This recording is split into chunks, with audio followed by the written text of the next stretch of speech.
네, 반갑습니다. 멘토의 투자노트 이종호입니다.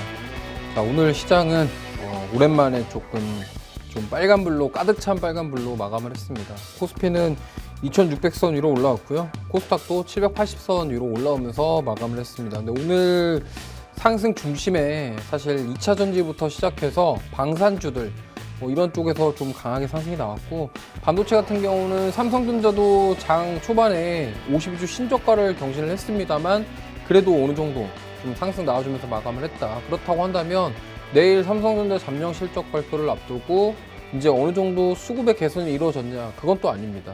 오늘 또 삼성전자는 외국인들이 또 열심히 매도를 했습니다. 그렇기 때문에 이게 지금 이제 뭐 내일 결과 이후에 좀 반등할 것이냐라고 생각하시는 분들 많은데, 외국인들 수급만 보면은 삼성전자 지금 이걸 사야 되는 게 맞는가 싶을 정도로 외국인들이 지금 연일 매도를 하고 있기 때문에 사실 뭐 조금 지켜봐야 될 것 같습니다만, 만약에 내일 잠정 실적 발표 이후에 조금 긍정적인 시그널이 나온다라고 한다면 내일 좀 상승을 노려볼 수 있지 않을까, 이렇게 생각을 하고 있고요. 그리고 이제 하이닉스 같은 경우는 오늘 그래도 조금 상승 나와줬다라는 점 참고하시면 좋겠습니다. 자, 오늘 2조의 탑다운. 자, 오늘 거시경제부터 뭐 시장부터 이렇게 하나씩 볼 건데요.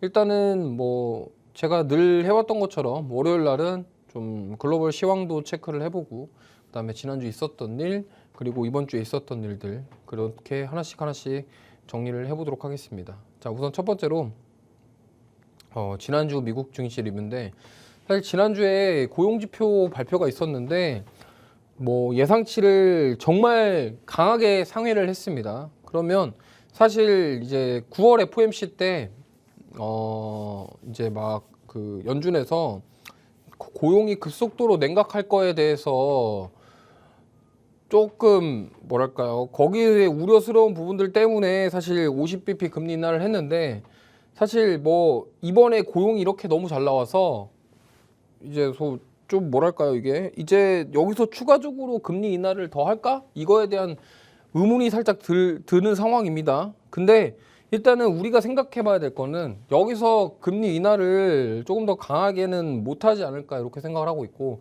만약에 이제 금리 인하를 여기서 더 하게 된다면은 뭐 연준 의원들이 말한 것처럼 고용이 빠르게 냉각하는 모습이 나와줘야 되는데, 지금 그게 아니라 오히려 미국 경제는 견고하다 흐름을 보여주고 있기 때문에 이제 다음 FOMC 때, 11월 FOMC 때는 아마 25bp 인하를 하지 않을까, 그런 예상이 우세한 상황입니다. 그렇기 때문에 사실 저도 이 고용지표 나오기 전에 많이 고민을 했었어요. 왜냐면 이게 고용이 냉각되면은 시장에 대한 하락 가능성도 있는데, 경기 침체 우려.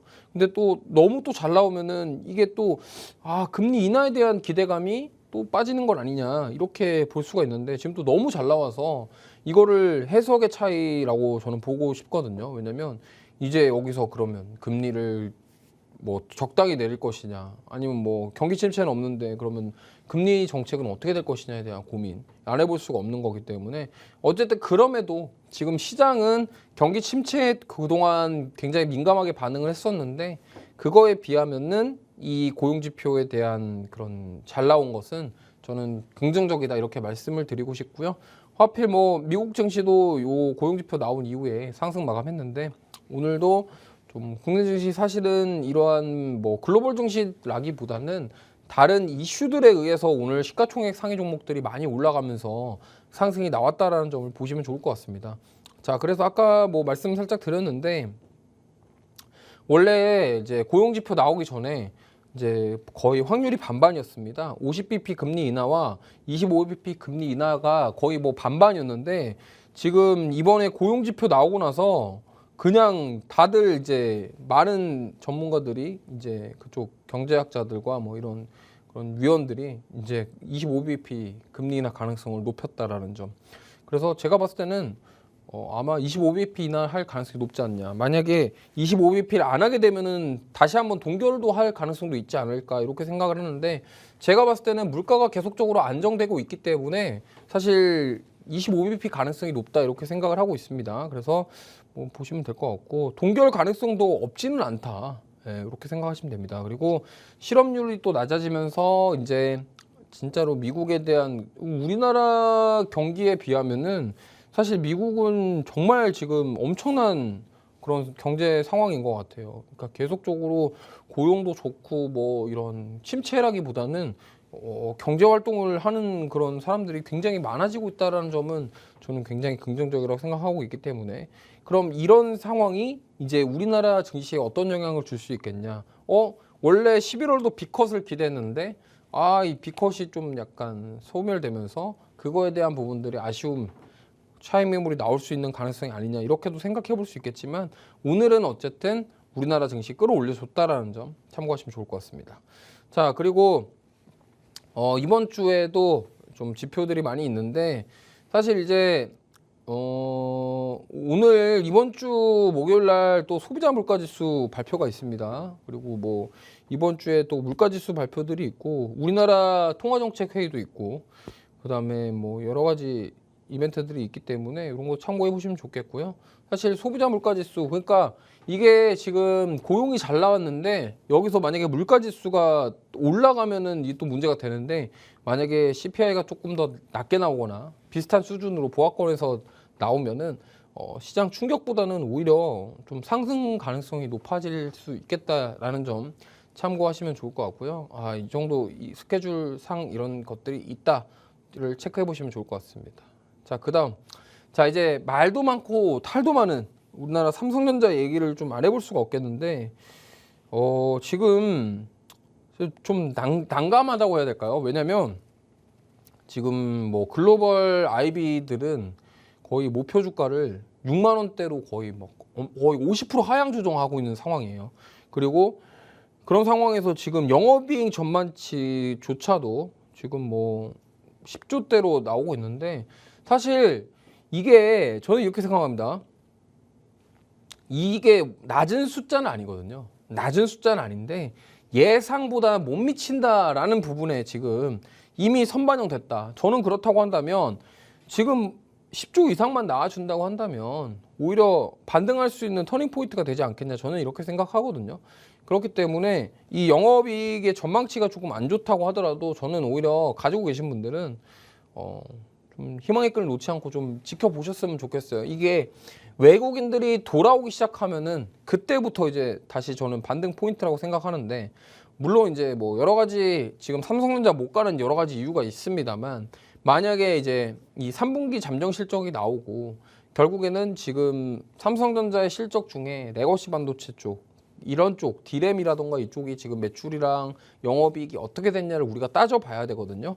이제 그런 부분들은 다 체크를 해보고서는 이제 삼성전자를 사야 되냐 말아야 되냐를 판단을 해야 되는데 만약에 여기서 지금 우리가 예상했던 것보다 더 낮게 만약에 진짜로 영업이익이 10조가 안 나온다 이러면은 조금 크게 지금 뭐 눌림이 나올 수도 있는 그런 상황이다라고 보시면 좋을 것 같아요. 그래서 일단은 내일 잠정 실적이 나오고 그 다음에 이제 또 하나하나씩 또 나올 건데 우리는 어쨌든 이렇게 봐야 됩니다. 지금 삼성전자 3분기가 조금 안 좋다고 하더라도 앞으로 남아있는 이제 4분기 그리고 이제 내년 그리고 앞으로 삼성전자가 가야 될 그런 것들 이런 것들에 대해서 우리는 꾸준히 지켜봐야 된다. 근데 사실 삼성전자가 지금 뭔가 딱히 이 판세를 뒤집어 엎을 그러니까 주가가 이렇게 계속 빠지는 상황에서 이 판도를 엎을 만한 그런 뭔가는 없어요 지금. 근데 뭐 오늘 뭔가 하나가 있긴 있었는데 저게 삼성전자랑은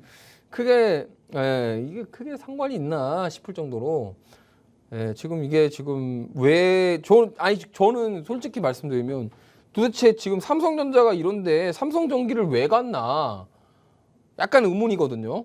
그래서 오늘 요거 때문에 이제 전고체 배터리 관련 주들이 좀 올랐는데 사실 이 삼성전기 그 MLCC 관련해서 전고체 배터리 그런 소형 배터리 시제품 이 부분 때문에 사실 전고체 배터리 주도 올랐는데 지금 여기가 아니라 지금 다른 데 가야 되는 거 아닌가 저는 이런 생각이 드는데 이거 반대로 생각해 보면요 이재용 회장이 자신이 있을 수도 있어요.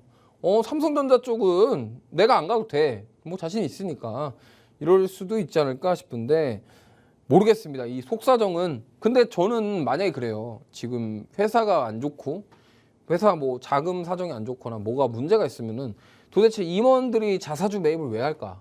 이것도 우리가 생각해 볼 수 있거든요. 근데 회사가 만약에 좀 안 좋고 만약에 뭔가 진짜 대규모 구조조정이 일어날 거면요. 임원들이 더 빨리 알아채요. 그래서 오히려 주식을 팔았으면 팔았지 저렇게 산다.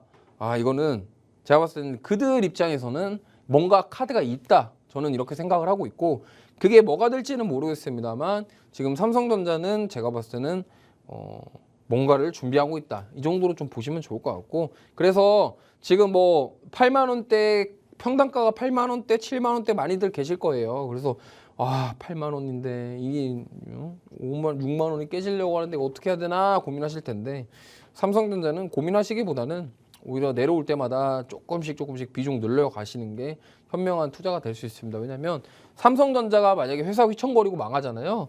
우리나라 경제가 망해요. 흔들려요. 그렇기 때문에 이거는 거의 뭐 나라의 흥망성 그게 달려 있어서 쉽지는 않을 거다 이렇게 말씀드리겠고 그렇다 한다면 이제 그거죠. 삼성전자 주가가 저런데 도대체 그러면 어떻게 주가가 올라갈 것이냐 우리가 좀 가만히 생각해 보면 일단 기술적으로 봤을 때 저는 이 말씀을 드리고 싶어요. 일단 주봉상 좀 볼게요. 이때 2022년도 9월 26일입니다. 이때 저점이 51,800원이었어요. 그때 이제 어떤 상황이었냐면 이때가 이제 엔비디아 주가가 지금 액면 분할하기 전에 과거에 100달러까지 빠졌었던 그 시기입니다. 지금 기준으로는 엔비디아 1000달러 정도인 거죠. 그래서 어쨌든 빠졌어요. 빠졌는데 그때 당시에 이제 지금 100달러여서 지금 이제 막 액면 분할하기 전에 막 1,200, 300불까지 올라갔던 게 엔비디아입니다. 그게 이제 그 엔비디아 저점이 작년 9월 26일 이때였어요. 근데 삼성전자 저점이 51,800원이었고 88,800원까지 갔다가 다시 지금 6만 원대에서 오고 있는데 제가 봤을 때는 이게 지금 어떻게 보면은 추세가 깨진 것처럼 보이거든요. 좀 살짝 깨지긴 했습니다. 근데 아직까지는 완벽하게 지금 저점을 무너뜨린 게 아니기 때문에 조금은 살아있다라는 점 말씀을 드리고 싶어요. 그래서 제가 봤을 때는 이 라인, 그러니까 55,000원 라인, 55,000원에서 52,000원 라인만 무너뜨리지 않는다고 한다면 아직 저는 희망이 있다라고 생각을 합니다. 그렇기 때문에 오히려 지금 만약에 안 가지고 계신 분들 뭐 가지고 계신 분들 상관없이 내가 55,000원이나 이런 가격 오면은 조금 더 비중 확대해 보겠다 이런 생각으로 전략으로 접근하시면 괜찮을 것 같고요. 그리고 만약에 내가 지금 반도체 섹터를 안 들고 있어서 삼성전자 이제 신규 진입하고 싶다. 그럼 지금부터 조금씩 모아 가시면 됩니다. 그렇기 때문에 분할 매수 관점으로 뭐 한 6만 원대 좀 어느 정도 사고 그다음에 뭐 55,000원대 어느 정도 사고 또 5만 원대 어느 정도 사고 이런 식으로 분할 매수 하다 보면은 분명히 여기서 반등 나오는 그 시기가 있을 거예요. 그 시기가 바로 수익 잔치하는 날입니다. 그렇기 때문에 지금 사실 수급만 보면요 이게 섣불리 손이 안 나갑니다. 지금 보시면은 아니 이거 오늘도 팔았어요. 예, 오늘도 열심히 팔았습니다. 삼성전자. 그래서 지금 보시면 9월 한 달 내내 팔고 10월 달까지도 계속 팔고 있는 삼성전자. 자, 누구만 사고 있죠? 개인 투자자만 열심히 사고 있습니다. 이거는 무슨 뭘 우리가 생각해 볼 수 있을까요? 아, 외국인들은 아직은 아니구나. 근데 좀 웃긴 게 지금 기타 법인이랑 뭐 어디서는 사고 있어요. 기관 일부에서는. 그럼 이들은 과연 뭘 보고 사는 걸까? 이것도 고민해 볼 수 있겠고. 그래서 기관이 오늘 순매수 1위가 또 삼성전자긴 한데 이게 사실 뭐 기관만 그렇습니다. 외국인들 오늘 열심히 팔았고 개인은 9월 한 달 내내 사고 있다. 자, 이거는 이제 모르겠습니다. 저도 이제 과연 개인들이 사면 올라갈지 이거는 조금 더 지켜보시는 걸로. 그래서 아직까지는 저는 이 추세가 이탈되지 않았기 때문에 매수 전략은 유효하다. 하지만 조금은 지켜보면서 들어가시는 게 좋겠다라는 말씀을 드려보도록 하겠습니다. 자, 그래서 오늘 국내 마감 체크를 좀 해볼게요. 일단 첫 번째로 차트를 보면서 말씀드리겠습니다.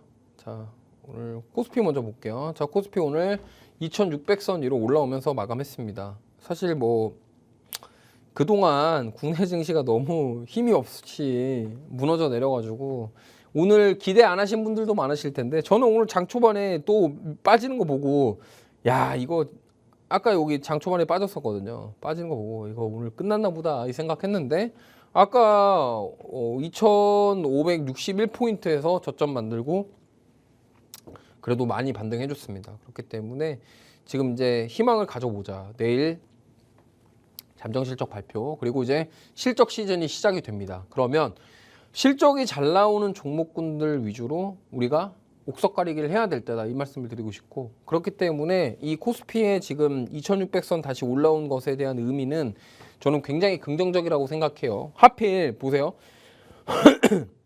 하필 내일 삼성전자 잠정 실적을 앞두고 지금 코스피를 이렇게 상승을 시키면서 마감을 했다라는 점.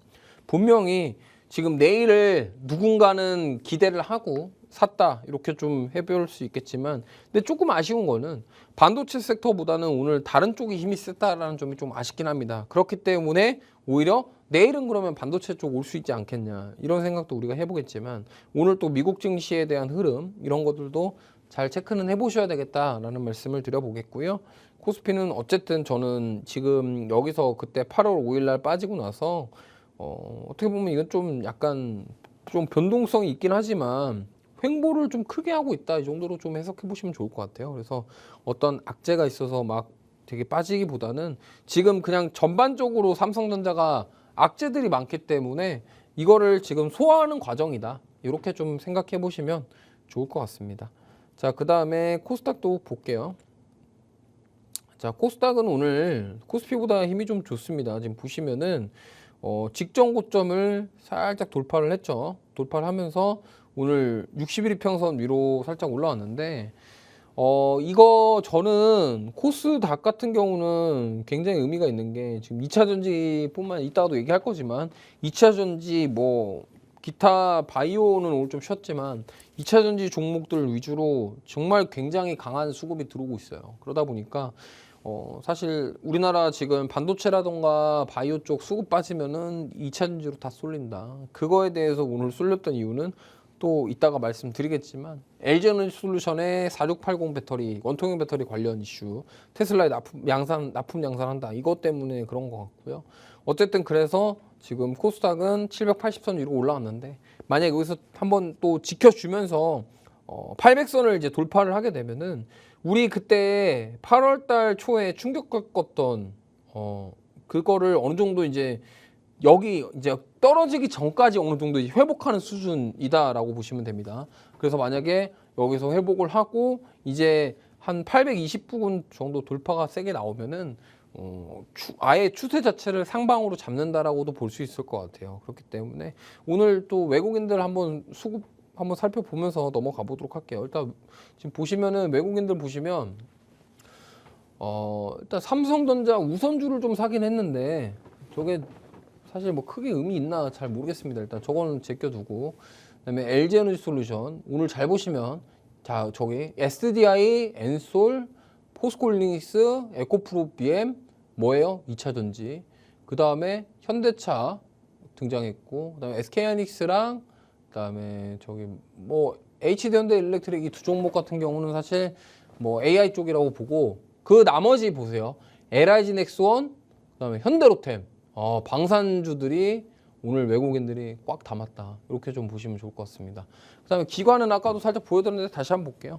기관은 오늘 반도체를 좀 많이 샀고 의외로 NC소프트를 샀어요. 저는 왜 저걸 사는지 좀 약간 이해가 좀 안 되긴 하는데 뭔가 이유가 있겠죠. 그리고 이제 하나 인더스트리얼 솔루션즈 저기가 지금 그 하나에어로스페이스에서 분사를 한 기업인데 아마 한화정밀기계인가 그 회사로 알고 있어요. 그래서 저기가 이제 반도체 그 장비 쪽, AI 장비 쪽도 준비를 하고 있기 때문에 보시면 좋을 것 같고 그 외에도 기관 투자자들이 오늘 많이 본 게 여기 좀 또 공통되는 게 있죠. 현대로템, LIG 넥스원, 그다음에 삼성 SDI, LNF, 롯데케미칼, 화학, 그다음에 현대로템까지 이렇게 해가지고 좀 이러한 쪽들로 지금 수급이 많이 들어왔다 이렇게 보시면 되겠습니다.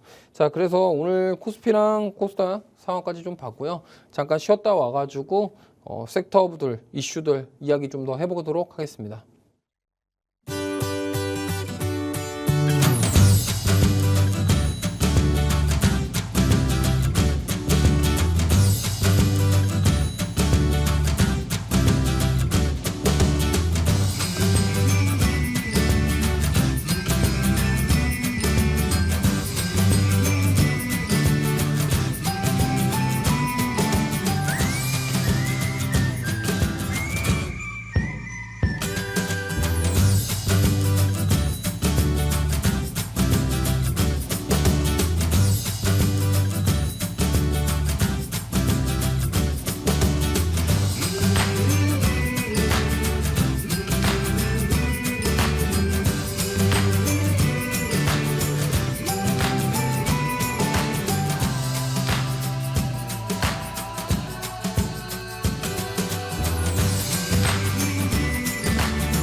네, 돌아왔습니다. 자, 오늘 그래서 이슈가 있는 섹터들 좀 하나씩 살펴보면서 종목들 이야기해 보도록 하겠습니다. 오늘 첫 번째 섹터는 자, 2차 전지 얘기 안 할 수가 없습니다. 결국 뭐 테슬라가 살린 2차 전지 이렇게 돼 있는데 지금 어떻게 보면은 원래 테슬라가 원통형 배터리를 준비를 하고 있었어요. 근데 이제 결국에는 엔솔에다가 맡겼다라는 점인데 보시면은 테슬라가 LG 엔솔의 4680 배터리 주문 12월 양산 돌입.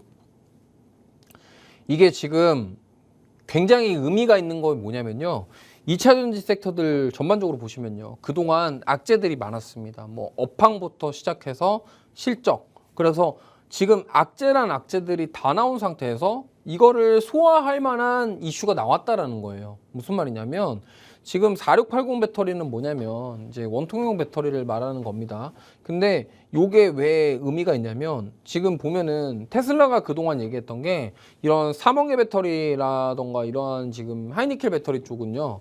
결국에는 지금 단가도 비싸고 그다음에 고출력 차량에게 사용하는 용도로 지금 사용할 것이다라고 얘기를 했고 오히려 중소형 자동차들은 LFP라던가 아니면 4680 원통형 배터리에 대한 얘기를 계속 했었어요. 그렇기 때문에 만약에 이 원통형 배터리가 이제 뭐 양산을 하면서 하게 된다고 한다면 실제로 중소형 차들의 이 4680 배터리를 쓸 것이고 그 다음에 지금 이번 주에 공개할 로보택시 이런 것들 있죠. 그리고 자율주행이라던가 이런 그런 택시 쪽 이러한 쪽 그러니까 약간 뭐 고급 차량 말고요. 일반적으로 지금 흔히 우리가 접할 수 있는 자동차들 그런 중소형 차들에게 이러한 4680 배터리를 쓴다는데 우리가 이거를 좀 잘 생각해 보면 이게 그렇습니다. 고급차 예를 들면은 우리 뭐 포르쉐라든가 그 뭐 롤스로이스라든가 이러한 정말 엄청난 뭐 람보르기니부터 시작해서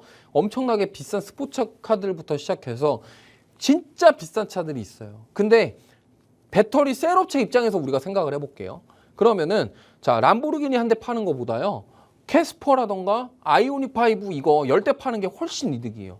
셀 업체 입장에서. 왜냐면 자 만약에 뭐 롤스로이스 전기차를 팔았다고 쳐볼게요. 거기에 물론 배터리가 조금 더 용량도 크고 고급진 배터리가 들어가겠습니다만 근데 그거 한 대 파는 거에 들어가는 배터리는 어차피 한 개라는 거죠. 그 만약에 뭐 롤스로이스 전기차가 뭐 배터리를 그래서 하이브리드로 막 2개 놓고 가냐 그건 아니에요. 심장은 한 개거든요. 근데 자 그러면 그래요. 열심히 마케팅을 해가지고 물론 자동차 완성차 업체에서는 그런 자동차 좀 비싼 고급카를 하나 팔면은 당연히 그거에 대한 어느 마진이라던가 이런 수익은 나오겠지만 사실 그거 한 대 살 사람 재력을 가진 사람들이 전 세계에 과연 몇 명이나 있겠습니까? 그럴 바에 오히려 4680 배터리 채운 자동차들을 좀 저렴한 중저가형 차들을 여러 대를 판다. 이게 훨씬 그런 이득이라는 거예요. 자동차 판매하는 그런 기업 입장에서는. 그렇기 때문에 저는 이게 의미가 있다고 생각을 하고 있고 그래서 지금 2차 전지 그 오늘 올랐던 종목군들 보면요.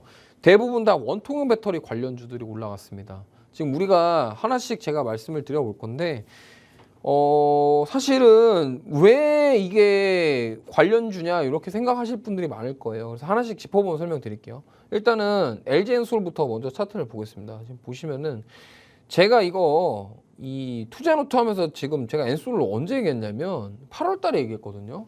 그때가 이제 아마 33만 원대였는데 이 어느새 지금 이만큼 올랐습니다. 그래서 그때 제가 좀 약간 빨라요. 그러니까 2차 전지 그때 제가 노래를 부를 때 그때 이제 아마 거의 또 신저가 영역이었을 겁니다. 근데 지금 어느 순간 또 이렇게 됐거든요.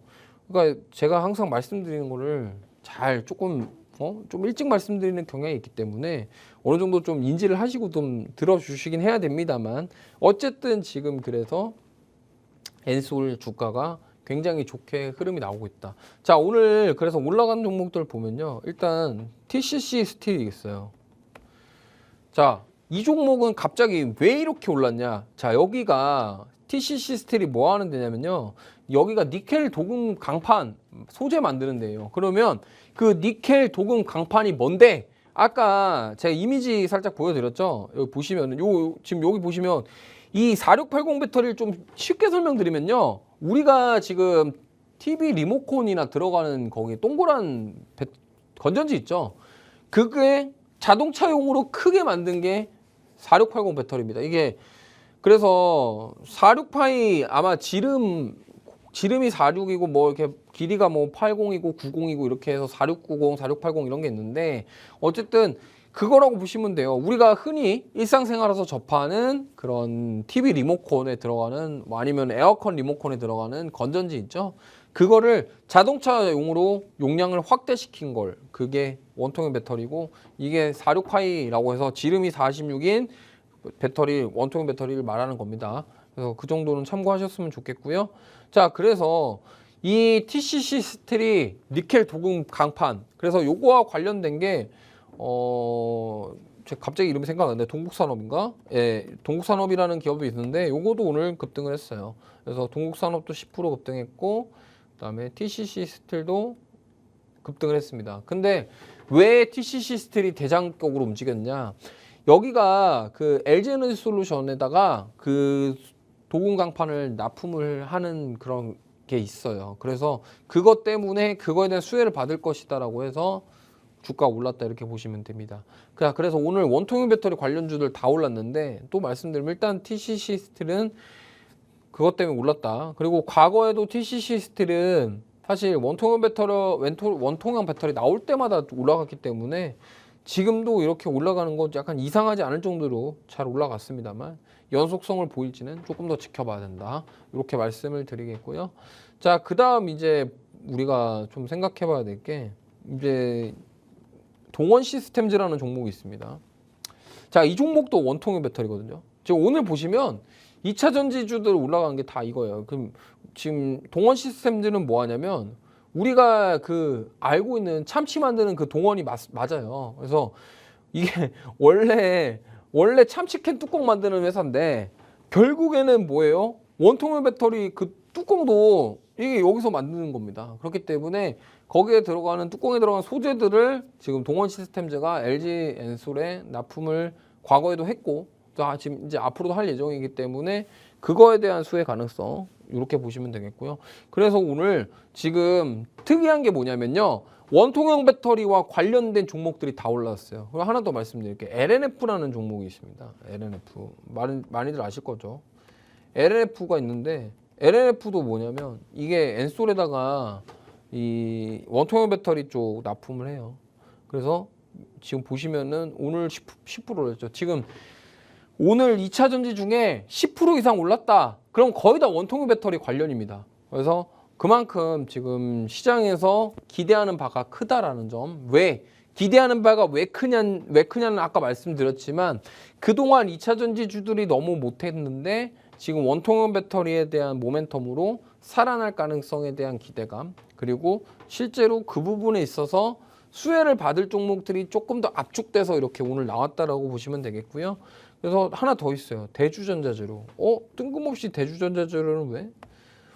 자, 얘도 5% 정도 올랐는데 얘는 지금 원통형 배터리에 실리콘 응급제 사용에 대한 이슈가 있습니다. 그러다 보니까 실제로 지금 대주전자재료는 이제 포르쉐 그 타이칸이라는 차종에 이미 실리콘 응급제를 납품하고 있는 이력이 있는 기업이에요. 그만큼 이미 지금 완성차에 납품을 하고 있기 때문에 이게 당연히 그 기술력이라던가 이런 것들이 부과받을 수 있겠죠. 그러면 여기도 LG에너지솔루션에다가 만약에 원통형 배터리에 응급제가 들어갈 건데 그런 실리콘 응급제를 만약에 거기에 쓴다.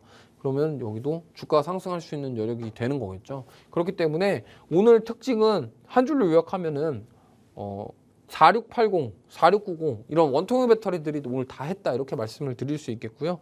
그래서 자, 이러한 종목군들 지금 저는 보시면은 아직도 저는 충분히 매수가 가능한 그런 자리다라고 생각을 해요. 그렇기 때문에 좀 보셨으면 좋겠고요. 2차 전지는 제가 거듭 말씀을 드렸습니다.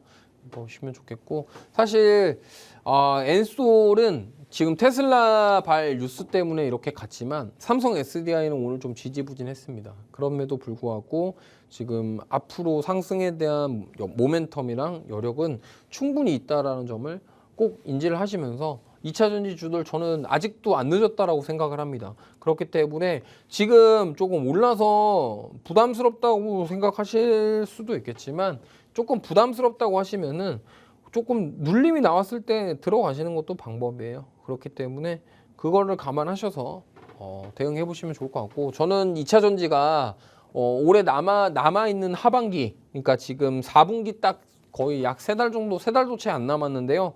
그 마지막 4분기에 시장을 이끌어갈 주도 섹터가 저는 2차 전지라고 보고 있기 때문에 이 점을 꼭 감안하셔서 보시면 좋겠습니다. 제가 8월, 9월부터 LG에너지솔루션을 그렇게 외쳤는데 그때 놓치신 분들 지금이라도 좀 한번 잡아보셔서 수익을 내보시는 그런 기회를 잡아보셨으면 좋겠습니다. 자, 그 다음 두 번째 섹터 볼게요. 두 번째 섹터를 보면, 자, 두 번째는 자동차랑 자율주행입니다. 자, 이게 지금 참 자율주행을 우리가 이제 잊을만 하면은 등장하고 잊을만 하면 등장해서 거의 양치기 소년 같은 느낌이 있는데, 사실 뭐 어떻게 보면은 그럴 수 있겠지만 저는 이렇게 생각해요. 자율주행이 4차 산업으로 가는 길목에 딱 있는 게 맞다라고 저는 생각을 합니다. 결국에는 자율주행, 완전 자율주행으로 가기 위한 그런 노력들, 기업에서 어떤 성과들을 계속 낼 것이고요. 그러면 그런 걸 바탕으로 우리가 투자 포인트를 잡아볼 수 있는데, 사실 지금 현대차 같은 경우는 주가 자체가 너무 많이 빠져서 이거를 아니 이거 현대차 왜 이렇게 빠져 이렇게 생각하시는 분들이 있는데, 저는 지금 그래서 오늘 자동차랑 자율주행 엮은 이유가 앞으로 모멘텀 자체는 굉장히 뚜렷하다라는 점을 꼭 인지를 하셨으면 좋겠어요. 그렇기 때문에 보셨으면 좋겠고, 사실 지금 뭐 주가 측면으로만 보면은 현대차 이거 여기서 더 오르겠냐 이렇게 생각하겠지만 아직 한 발이 남아 있습니다. 뭐가 남아 있을까요? 바로 인도 IPO가 현대차에게는 남아 있습니다. 그래서 이 부분을 좀 보시면 좋겠고, 오늘 그나마 현대차 3% 올랐고요.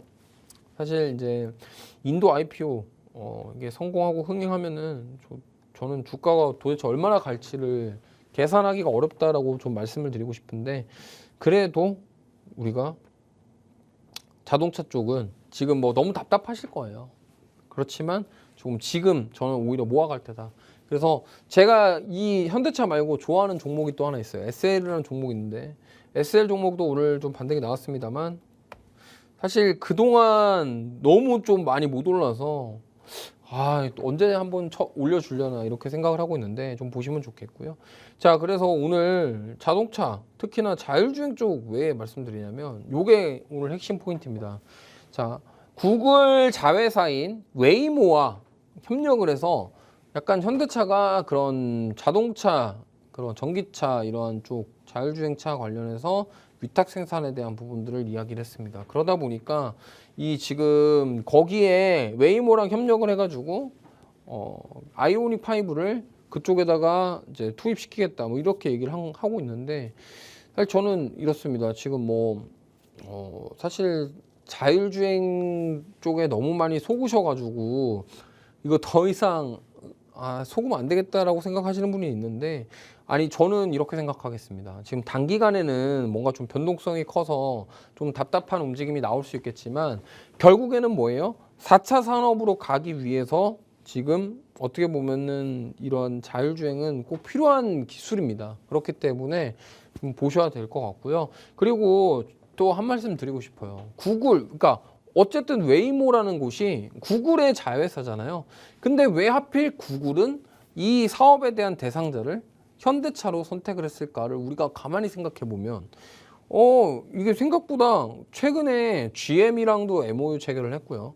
그 다음에 또 갑자기 이렇게 뭔가 훅 들어온다? 이거는 뭐냐면 지금 현대차가 어느 정도 준비를 하고 있다라고 저는 생각을 하고 있고, 일단 10월 10일 날 로보택시가 나오는데 그거와 관련해서도 지금 현대차가 자기네들도 어떻게 보면은 미국에서 시장 입지를 굳혀야 된다라고 생각을 한 것 같아요. 그렇기 때문에 지금 여기 내용에도 나와 있지만 웨이모, 미국 자율주행 택시 운영, 그 다음에 현대차도 공급사로 추가돼, 그 다음에 조지아 공장에서 생산해서 곧 투입할 것, 뭐 이러한 내용들이 있습니다. 그렇기 때문에 우리가 지금 자율주행 관련해서는 조금 뭐 변동성이 큰 종목 말고요. 오히려 묵직하게 가져갈 수 있는 종목 보시면 좋겠습니다. 그리고 지금 보시면은 인도법인 IPO 이번 달 22일 날 상장이 유력하다고 하는데 자, 기업 가치가 얼마? 26조입니다. 지금 보시면은 와, 어마무시한 거죠. 그리고 지금 인도에서 현대차 그리고 자동차 부품사들 관련 뭐 실적이나 이런 것들이 꾸준하게 성장하고 있는 모습이 나오고 있습니다. 그렇기 때문에 저는 이게 좀 지금 뭐 단발성으로 끝날 만한 것이 아니라 오히려 자동차 섹터 보고 계신 분들은 지금은 모아갈 때다. 그리고 만약에 그게 아니고 나는 뭐 좀 중장기로 보고 싶다. 뭐 단기, 중장기 뭐 어떻게 보면은 단기로 보면은 지금 어떻게 보면은 이 이벤트, 그러니까 인도 IPO 이벤트로 좀 승부를 봐야 되는데 중장기로 본다 하면은 지금부터 계속적으로 모아 가시면은 좋은 결과가 있지 않을까 이렇게 생각합니다. 그렇기 때문에 보시면 좋겠고 뭐 사실 이렇습니다. 이 지금 내용에 비하면요. 주가 흐름이 굉장히 좀 답답하실 거라고 생각을 해요. 하지만 이러한 지금 굵직한 이벤트들이 올해 아직 남아 있다라는 점, 그리고 만약에 여기서 밸류까지 연결되면은 다시 한번 추가 상승이 나올 가능성도 높다라는 점을 꼭 참고하셔서 좀 보셨으면 좋겠고요. 사실 저는 이러한 뭐 지금 많은 섹터들과 많은 종목군들이 있습니다만 그 중에 자동차 섹터는 꼭 하나 정도는 넣어 가봐야 된다라고 생각을 해요. 왜냐면 아니 인도법인 IPO 이후에 우리가 어떤 일이 벌어질지 아무도 모릅니다. 아무도 몰라서 지금 아니 중국 증시 보세요 지금. 아니 중국 증시 올라가는 거 보면은 경기 부양책에 대한 부분인데 지금 저기 한번 보여주실래요? 자, 심천 상해점 지금 중국이 근데 거래 정지예요. 지금 연휴라서 중국이 10일 동안 연휴거든요. 정지인데 홍콩 한번 항생 한번 보여주세요. 맨 오른쪽에 항생 맨 오른쪽. 예. 자, 항생 보시. 저기 지금 전 중국 실 동안 항생 거의 뭐 지금 엄청 올랐어요. 지금 하루에 막 몇 프로씩 올라요 지금. 그렇기 때문에 이게 중국 지수가 지금 장난이 아닙니다. 그런데 더 중요한 건 뭐냐면 인도 지수는요 빠지지 않아요. 인도 지수도 계속 우상향이거든요. 그러면 만약에 이제 거기에 이제 인도에 딱 현대차가 상장을 한다. 그럼 당연히 인도 가는 것처럼 저는 그만큼은 아니더라도 우리 자동차 섹터들이 조금 움직이지 않을까 이렇게 생각하고 있습니다. 자, 그다음 마지막 섹터입니다. 방산인데요. 자, 준비된 실적의 예상한 상승.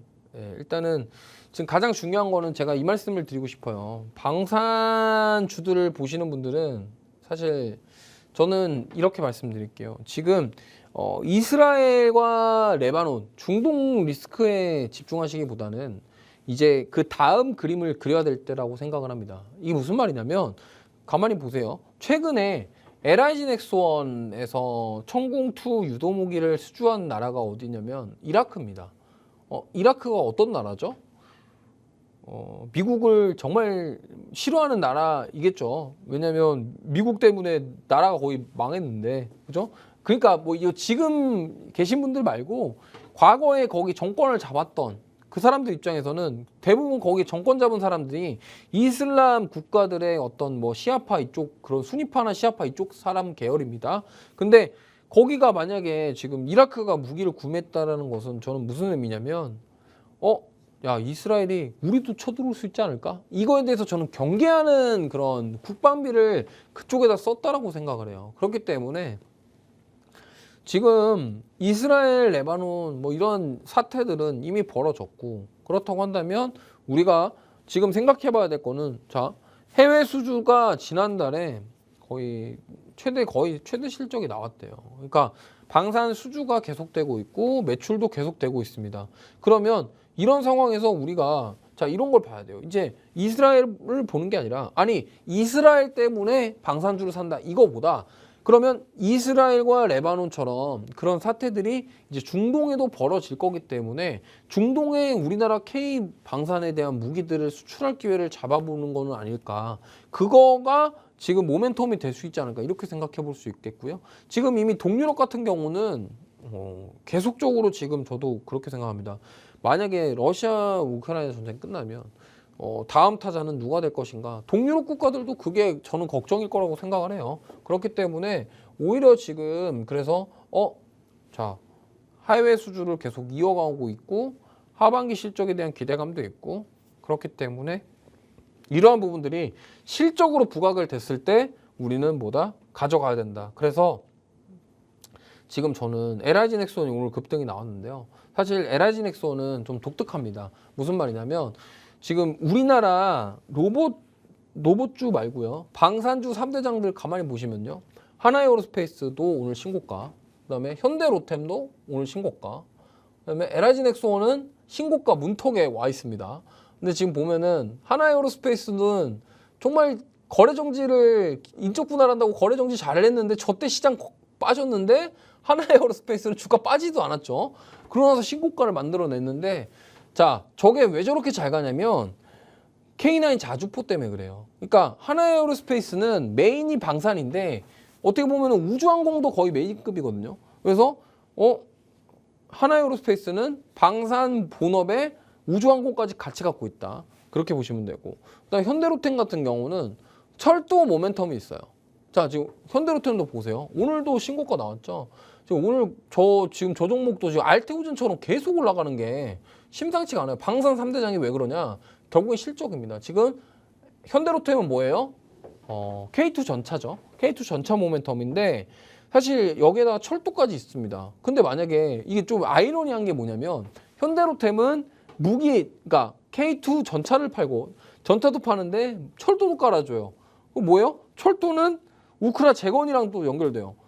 그러니까 이게 지금 그런 저런 사업들을 하고 있다라는 점. 그리고 LIG 넥슨은 왜 중요하냐면 지금 이제 주말에 나왔던 뉴스인데 독일에 로봇견 사족 보행 로봇을 판매를 했다고 합니다. 그게 제품명이 비전 60이라고 하는데 그 한 대당 가격이 옵션 다 들어가면 최대 5억이래요. 그러면 그냥 뭐 보통 저 같은 경우는 그런 자동차를 사더라도 우리가 2억짜리 이상 고가 스포츠카 주문할 때 일단 옵션을 다 넣으려고 하거든요. 비싸고 말건 간에. 그러면 만약에 독일에서도 이거를 로봇 그런 사족 보행을 저기 했는데 이미지 한번 띄워주실 수 있으면 띄워줄래요? 저게 사족 보행 로봇을 했는데 저게 지금 보면은 사용할 곳이 굉장히 많습니다.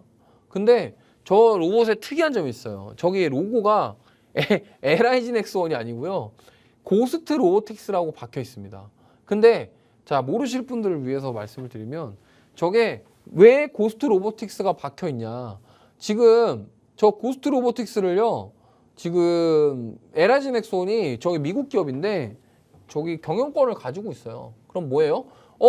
지금 LIG 넥슨은 방산 기업인데 방산 기업이 저런 로봇 회사를 인수해가지고 저런 방산과 로봇의 결합 그리고 LIG 넥슨은 과거에 웨어러블 로봇이랑도 연결고리가 있었죠. 그러면은 진짜로 실제로 군인들한테 저런 뭐 그런 웨어러블 로봇 같은 것들을 결합을 한 상품을 만들 수가 있고 그런 상품이 결국에 방산과 로봇을 결합을 시켜서 어떻게 해요? 뭔가 사업성을 만들어낼 수 있는 그런 계기가 될 수 있다는 겁니다. 그렇기 때문에 저 로봇견이 생각보다 쓸데가 많대요. 무슨 말이냐면 일단 사람이 못 들어가는데 꾸역꾸역 들어갑니다. 저게 조정해가지고. 그리고 만약에 저게 좀 위험한 곳에 사람이 못 들어가는데 들어가서 저게 활동을 하면은 사실 저 친구가 뭐 저 사람이 아닌데 친구라고 하긴 좀 그렇지만 저 로봇견이 만약에 대신 뭐 박살이 날 수는 있겠죠. 하지만 어쨌든 사람이 안 다치고 저게 대신 역할을 해준다라는 것은 저는 분명히 메리트가 있다라고 생각을 해요. 그렇기 때문에 독일에서도 이 부분을 좀 높게 평가를 했다라고 생각을 하고 있고 저게 만약에 앞으로 상용화가 좀 잘 된다고 한다면 지금 독일에서 끝날 거라고 저는 생각을 안 해요. 그럼 저게 어디도 쓸까요?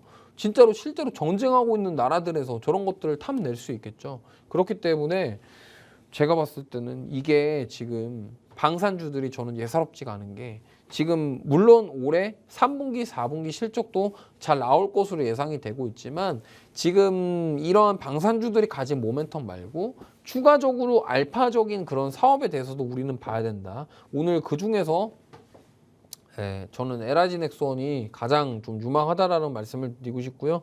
우리가 지금 많이 알고 있는 그런 로봇과 연결될 수 있는 그런 사업을 하고 있다는 점 참고하셨으면 좋겠습니다. 자, 그래서 오늘 세 가지 섹터들 이야기를 좀 해봤는데 오늘 뭐 사실 오늘 탑픽주는 따로 제가 정하지 않았습니다. 왜냐면 그동안 제가 여기 나온 섹터들의 종목군들을 너무 많이 말씀을 드렸고 그래서 그럼에도 불구하고 그냥 넘어가기만 아쉽기 때문에 자, 여기 QR 쪽에 팍스통신망 들어오신 분들께 제가 탑픽 종목 한 종목 공개를 하도록 하겠고요. 그래서 한번 투자를 해보시면서 수익을 챙겨가실 기회를 잡아보시면 좋겠습니다.